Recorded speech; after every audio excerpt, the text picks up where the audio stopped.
نحمده ونصلي ونسلم على رسوله الكريم أما بعد.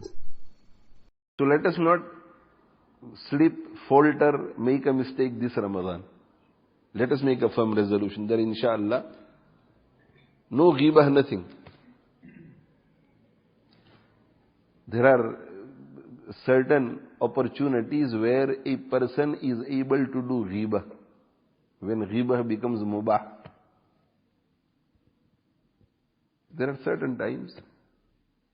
We should try our utmost not to have those discussions in the month of Ramadan, so that we don't exceed the limits. If we are able to leave it till after Ramadan. For example, there is somebody who is being oppressed by somebody, a madhloom. So a madhloom, the oppressed person, will have to talk to somebody about the zalim, the oppressor. It is mubah. Even in the month of Ramadan, it is permissible.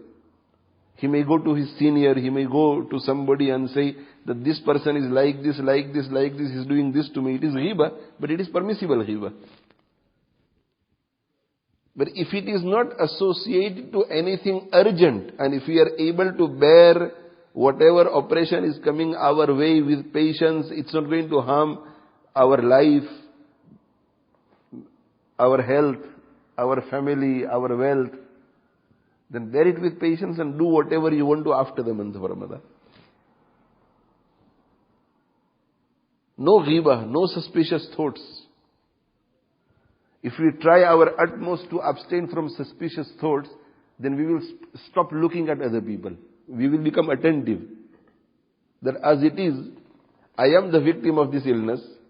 Whenever I look at somebody, I always have suspicious thoughts. We should not undermine anybody. We should not look down upon anybody.